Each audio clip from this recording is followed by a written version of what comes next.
Hi hello viewers, welcome to ఆకాశం Andhra news. ఒక news అండి. మంత్రి రోజా ఆస్తుల వివరాలు ఇవే. 2019తో పోలిస్తే పెరిగిన ఆస్తులు, కార్లు ఎన్ని కోట్లు అంటే మంత్రి రోజా ఉన్నారు కదా, ఆర్కే రోజా, ఆవిడ ఆస్తి ఎంత, 2019తో పోలిస్తే ఎన్ని ఆస్తులు పెరిగాయి ఏంటి క్లియర్ గా ఈ వీడియోలో చెప్తాను చూడండి. నగరిలో వైఎస్ఆర్సీపీ అభ్యర్థిగా ఆర్కే రోజా నామినేషన్ దాఖలు చేశారు. నిన్న ఆవిడ నామినేషన్ వేశారు. ఎక్కడ? నగరి నుంచి. నగరిలోని పుదుటిపేట వినాయక స్వామి ఆలయంలో ఆర్కే రోజా, సల్వమణి దంపతులు ప్రత్యేక పూజలు నిర్వహించారు. నిన్న వినాయక స్వామి గుళ్ళో పూజలు నిర్వహించారంట దంపతులు వాళ్ళిద్దరు.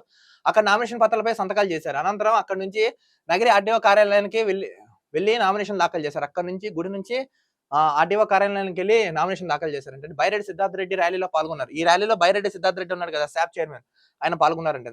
తన కష్టాన్ని గుర్తించిన జగన్ అన్నను తన చెల్లెలుగా భావించి అండగా నిలిచారని మంత్రి రోజా అన్నారు. ఏం కష్టపడ్డావమ్మా నువ్వు? తన సేవలకు గుర్తుగా మంత్రి పదవి ఇచ్చామని తెలిపారు. ఎంత కొనుక్కున్నారో, నిజంగా మంత్రి పదవి ఇచ్చారా? నిజంగా నువ్వు టూరిజం శాఖ మంత్రిగా ఏ అభివృద్ధి చేసావు? దీనికి సమాధానం చెప్పు. మూడోసారి తనకు టికెట్ రాదని కొందరు ప్రచారం చేశారని, అయితే జగన్ సపోర్ట్ తో తాను నామినేషన్ వేస్తున్నట్లు తెలిపారు. ఈసారి తప్పకుండా హ్యాట్రిక్ విజయం సాధించి జగన్ గిఫ్ట్ గా ఇస్తానని ధీమా వ్యక్తం చేశారు. నువ్వు గెలుస్తావా? ఇప్పుడు చూసుకుందాం, మీరు గెలుస్తారు, నేను గెలుస్తారా? నువ్వు గెలిచే మొక్కలేనా మీవి, వైసీపీ వాళ్ళవి? 10,000 మెజార్టీతో గెలుస్తావని తెలిపారు. 10,000 మెజార్టీతో ఓడిపోతావు చూడు, నేను చెప్తున్నా. నగర అభ్యర్థిగా మంత్రి రోజా నామినేషన్. మంత్రి ఆస్తుల వివరాలు ఇలా ఉన్నాయి. 2019తో పోలిస్తే ఆస్తులు పెరిగాయి. మహాతల్లి. ఏపీ ఎన్నికలకు సంబంధించి నామినేషన్ ప్రక్రియ కొనసాగుతుంది. అభ్యర్థులు నామినేషన్తో పాటుగా అఫిడవిట్ రూపంలో తమ ఆస్తులు, కేసు వివరాలను వెల్లడిస్తున్నారు. ఇప్పుడు నామినేషన్ ఇస్తున్నారు కదా, సో దానికి సంబంధించిన క్లియర్ గా డీటెయిల్స్ అన్ని ఇస్తున్నారంటే అక్కడ ఉన్న నాయకులందరూ. శుక్రవారం నామినేషన్ దాఖలు చేసిన ఏపీ మంత్రి రోజా ఆస్తుల వివరాలు ఇలా ఉన్నాయి. మంత్రి ప్రకటించిన వివరాల ప్రకారం 2019లో ఆవిడ చరాస్తులు 2.74 కోట్లు ఉన్నాయంట. 2.74 కోట్లు ఉన్నాయంట.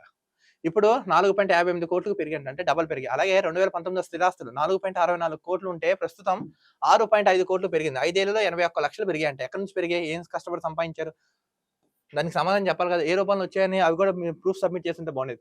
2019లో 6 కార్లు, ఒక బైక్ ఉండగా వాటి విలువ 1,08,00,000 ఉన్నాయంట. ఇప్పుడు 9 కార్లు ఉండడంతో 1.59 కోట్లు 2000 కంటే కార్ల విలువ ఇప్పుడు బాగా తగ్గించారు. 5 ఏళ్లలో నగర నియోజకవర్గంలో భర్త పేరిట 6.39 ఎకరాల భూమి కొన్నారంట. 6.39 కోట్ల భూమి కొన్నారంట వీళ్ళు.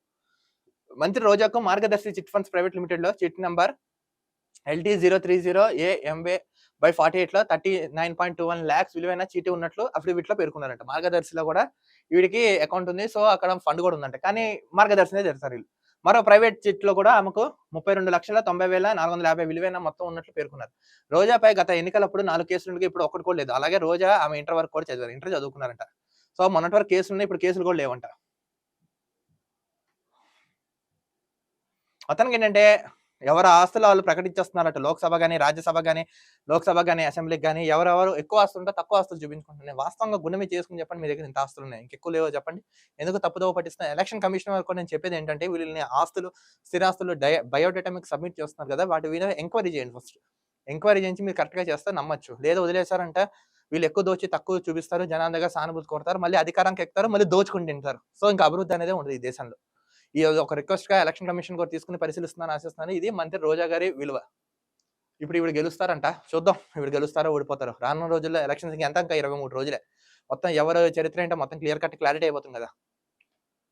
మరో వీడియోతో కలుద్దాం. అంతవరకు చూస్తున్నాను ఆకాశం Andhra news. This is Dilip signing off.